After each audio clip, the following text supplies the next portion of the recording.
The ant clung desperately to the stalk of grass, her tiny legs trembling as the river roared beneath her.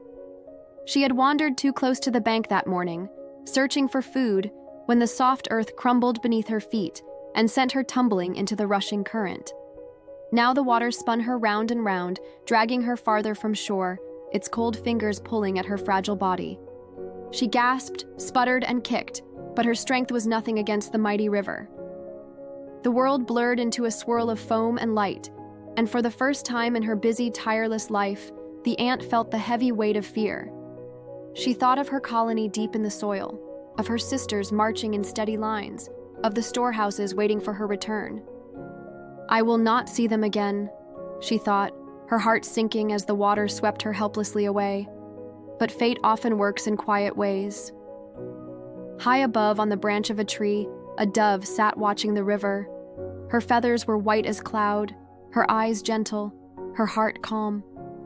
She saw the tiny creature tossed among the waves, so small she might have been mistaken for a speck of dust. Yet the dove's keen eyes recognized her struggle, and compassion stirred in her breast. "Poor little one," she cooed softly. "So frail against such a mighty river. If no one helps, she will be lost." She looked around, her mind quick. Near her claws lay a long, broad leaf, fresh and green. She plucked it in her beak, carried it to the edge of the branch, and let it drift down to the water. The leaf landed gently beside the ant, rocking on the surface.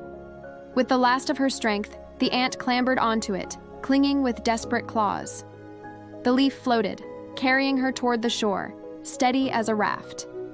The current, which moments before had been her enemy, now bore her toward safety. At last she tumbled onto the riverbank, gasping, her tiny body trembling with exhaustion but alive. She turned her head upward to see the dove perched above, her wings spread in the sunlight, her eyes shining with quiet kindness. The ant bowed low, her heart swelling with gratitude. She could not speak in words the dove would hear, but she whispered to herself, "I will not forget. Someday, I will return this kindness." The days passed, and the ant returned to her colony. She marched once more with her sisters, carrying crumbs and seeds, but always in her heart she carried the memory of the dove and the leaf. She watched the skies often, scanning the branches for the white-feathered bird who had saved her. Most would have thought it foolish, that a creature so small could ever repay one so grand, but the ant believed that every kindness carried with it a duty. One afternoon, as the sun blazed high and the air hummed with insects, the ant strayed again near the riverbank. She paused to drink from a dewdrop when a sound reached her ears. The soft flutter of wings, the gentle coo she remembered.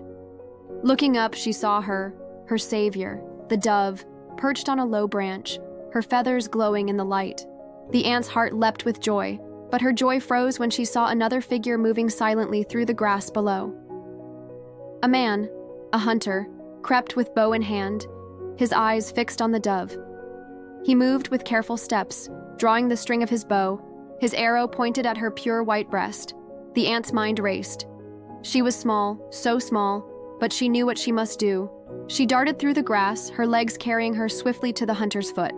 She climbed onto his sandal, up his ankle, her jaws clenched with determination.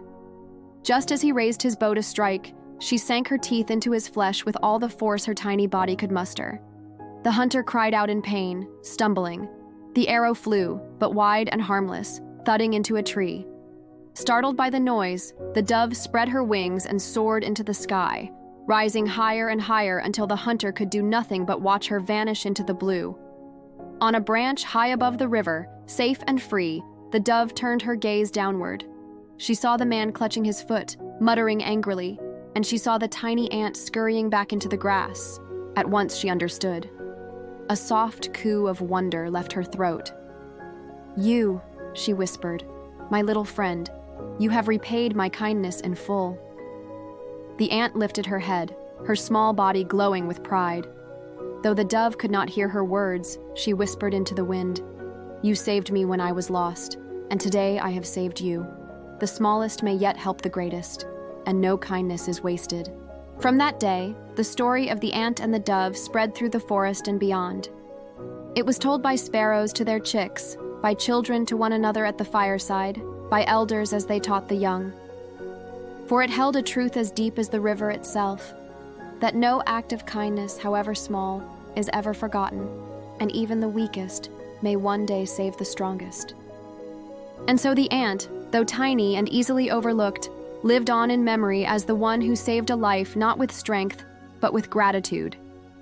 And the dove, who had once dropped a leaf into the river, was remembered not only as a bird of beauty, but as the spark of compassion that began a circle of mercy.